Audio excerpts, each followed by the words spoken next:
Hello everyone, I'm back. I'm doing an unscripted tier list video update because 2 years ago I did a tier list on all the video games I made or played. I've played more, so I'm updating it. And on the bottom are the updated stuff, and on the top is my tier list.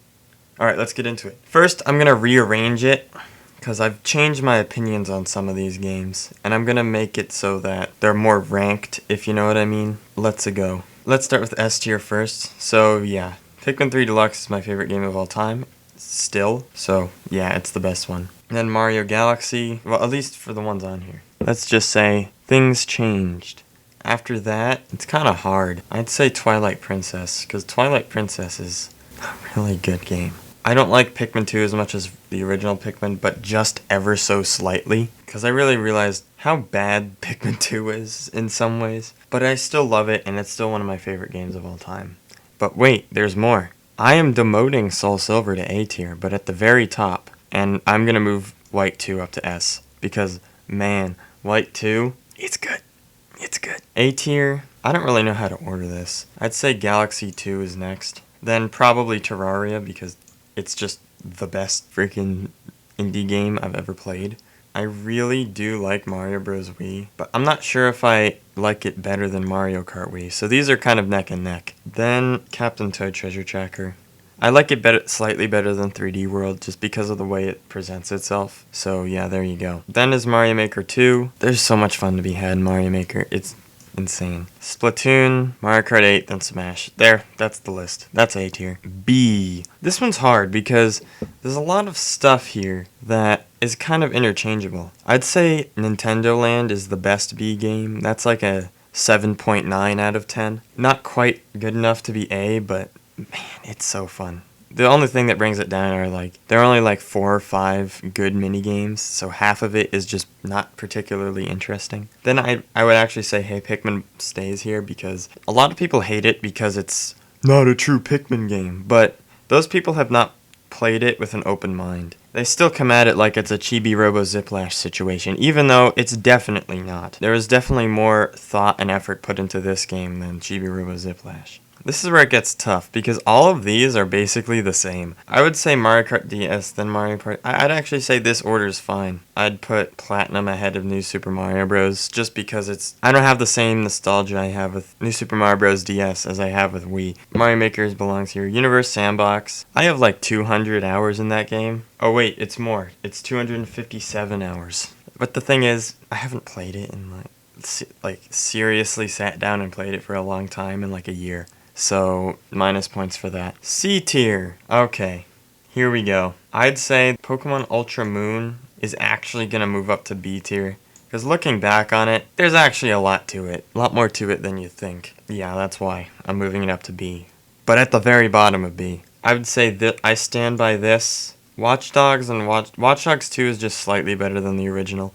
But I'm going to keep them not down here. I'm actually going to move them up by Emerald. Super Circuit. New Super Mario Bros. 2 will actually move over here above U because I actually like it more. 2 just has a different energy to it. I like how the coins really played into it. U just doesn't have anything. Anyway, moving on. I still think Shield is better than Star Rush, and Smash Wii U is there. D tier, I stand behind that Mario 64 is a D tier game. I stand behind that, and you can't change my mind. But I'm going to move Animal Crossing up. Just because a game isn't for me doesn't mean it's bad. This is my list. Doesn't mean it's a bad quality game or that other people can't enjoy it. And that's why Animal Crossing is still D tier. And Mario Party 10 is my most actively hated game of all time. So yeah, it's F tier. In fact, I should probably make a separate tier just for it and just call it Mario Party 10. I'm not going to rant on it, but you're in a car, so there's no player independence. Bowser is incredibly overpowered, and once he catches up to you, the game just isn't fun anymore because you just have to constantly fight Bowser over and over again in the stupid minigames. The boards are short, and there's a goal to the board, rather than other Mario Party games, where you just end up wherever you end up, and you score points, or coins and stars, I guess. The original Mario Party formula worked, and it's the reason they made it the same way 8 times in a row. They didn't need to change it at all. Alright, now onto the new stuff. There's a mix of things here. So let's start off with Meemanju Drive. I love this game. I have like 350 hours in it. There's a reason for that. It is such an addicting game to just pick up and play for a while. But it does get boring after like a few hours. So I am going to slot it right next to Universe Sandbox.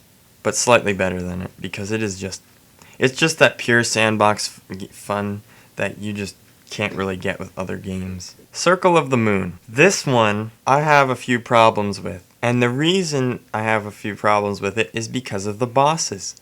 They're all projectile spam and impossible to dodge. And the controls are so stiff that it's just not very fair when you die, especially the final boss. The final boss sucks. You could say get good all you want, but when you die to stuff that you're just falling onto that you couldn't see and couldn't dodge, it's just not fun.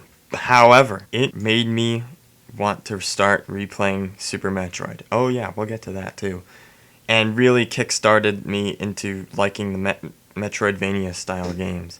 And I'd say the wayfinding in this game is much easier than any Metroid game. This game shows all of those separate rooms that you can go in and all the doorways. So it's super easy to navigate, but it still feels like an open world game that doesn't hold your hand. Mechanics are super fun, although I never actually got a magic spell throughout the entire game until like right before the final boss. So yeah, I'd say it's B tier. I'd say it's right between Mario Kart DS and Hey Pikmin. I'm gonna move Minecraft down here. Next, Cities Skylines. It's another one of those addictive sandbox games, and I have over 200 hours in it. I got it on sale for like $5 last year. Played it once, didn't really like it that much, and then I picked it up again and couldn't put it down for like a solid 3 weeks. But I don't like how they lock all of the stuff behind DLC. And all the DLC costs like $230. I do have some gripes with it that the sequel does fix. I'm gonna put it between Wii Sports / Wii Sports Resort and Ultramoon. Kirby's Dream Land was the first thing I actually Let's Played for this channel back in 2016, I think? 17? I don't remember. It's super short, basically a tech demo for the Game Boy, maybe, I don't know. No copy abilities, just very bare bones 6 levels. But I do like it. I'd say it's B tier. I'd probably put it here. It's a really good game, but it's just short. Alright, Kirby Superstar. I didn't really play all the modes in this, and I think it has Nintendo Land syndrome, but the highs aren't as high and the lows are as low. So I still think it's B tier, but I'm going to put it between Universe Sandbox and Wii Sports Resort. I like it better than Dreamland, but because some of the game modes are legitimately fun, but those are more like A tier, whereas Nintendo Land's really good games are S tier, if they were their own games. Metroid Dread. Yep, it's my favorite Metroid game. And it was actually the second one I finished. More on that later. But yeah, it was just so satisfying to beat. And it was the kind of challenge that was rage-inducing, but didn't feel stupid. Like Circle of the Moon. And I love the Metroidvania thing. Unlike other games in the same genre, Super Metroid, excuse me, it actually kind of wants you to 100% it. This game shows you kind of the general area of where all the items are, but it still makes you find them, which I think is a nice balance between other games in this series. And I never really got lost unless, well, I actually did, but the solution was so obvious that I practically like punched myself in the face for it. Anyway, that is one of the best games out there. Next is Zero Mission. Yeah, this is also S tier, behind Double Dash. This game just makes you feel like a badass. You think it's over, and then they pull out the post game, and it's like, what? I legitimately didn't expect that. I beat Mother Brain. I'm like, okay, that's a really good game. And then I crashed Escaping the Planet again, and it just, the only minor nitpick about it is that the final boss is kind of underwhelming, but still, I don't know, there's something about that. Like, once you get your suit back, it's just like, you destroy everything. Oh, it's so good. The atmosphere is great. I played it on my 2008 MacBook, and I'm not even mad. Alright, Pikmin 4. We're continuing the banger train. It is my second favorite game of all time. And that is because this game added so much more content in it than I expected. Olimar's story and the night expeditions and all the Dandori battles and stuff. It's just so much fun. The only reason that it's not as high as Pikmin 3 Deluxe, actually there's two. There are so many ways that a game handholds you, and like there's not really a sense of urgency, unlike Pikmin 3 where you have the juice system. I don't know, just a minor nitpick. And the second is really minor nitpick. The menus are terrible. They look awful. They look like stock. I can make them in like 5 minutes in Photoshop. That's what I mean. But other than those very, very, very small nitpicks, Pikmin 4 is my second favorite game of all time. I like it more than Mario Galaxy. Next is Pokemon Trash. Bottom of C tier. There should be a larger gap. I'm not putting it in D tier because there's obviously some level of effort put into Pokemon Scarlet, but it's just not good. I don't know. It's worse than Shield. People hated on Shield all the time, but Shield at least had like good areas to explore. Scarlet and Violet, there's nothing. You have basically the whole area is a wild area, and my biggest problem with the game, other than the performance and the difficulty and like all the common things that everyone says, is that you go into an area and the area spans this huge, giant space, and they have the same Pokemon throughout the whole space. And I was really excited because I was like, oh, I'm gonna see some really cool new Pokemon. But no, all of the Pokemon I saw were old, except for a few.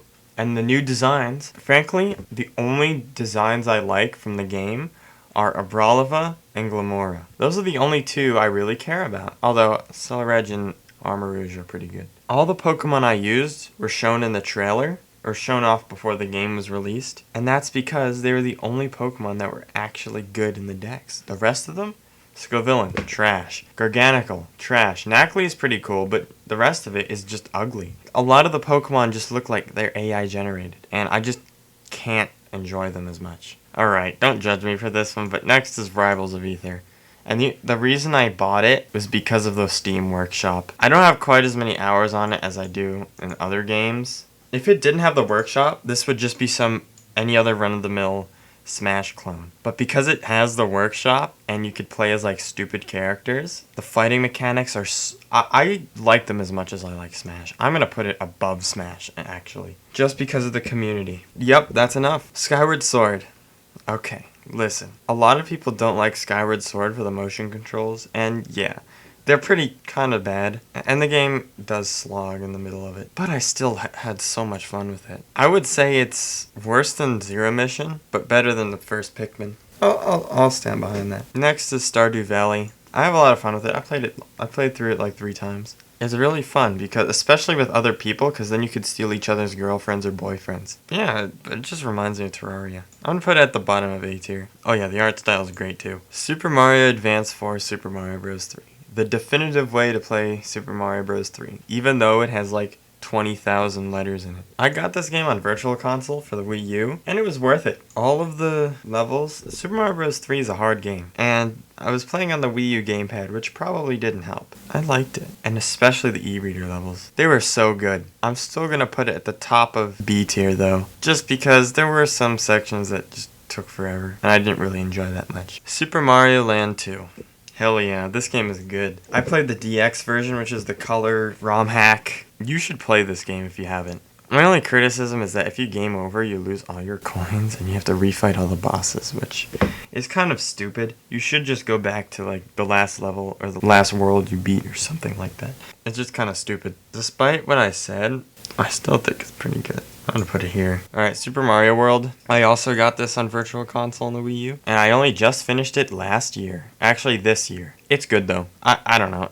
Super Mario World is just one of those games where ROM hacks do better, even though the original game is really good. I'm gonna put it between Splatoon and Mario Kart 8. Next is this game. Alright, when people said it was subpar Metroid, I was like, what are you talking about? It's good. And then I actually finished it. This game actively hates you. I 97% of the game. And some of the places where like these extra things were, like energy tanks, missiles, stuff, power bombs, that kind of thing. Just the most stupid things. That you like, shoot the random ceiling. Oh, there's an energy tank. Who's gonna do that? And also the controls are just not as clean as Zero Mission. Or Dread, especially Dread. It's kind of like you're playing in molasses the whole time. And I got stuck in one section because I didn't know you could super bomb this random glass tube and blow it up. The game never gave you any hints except for one other thing that was blown up, but it didn't even match the same. No, whatever.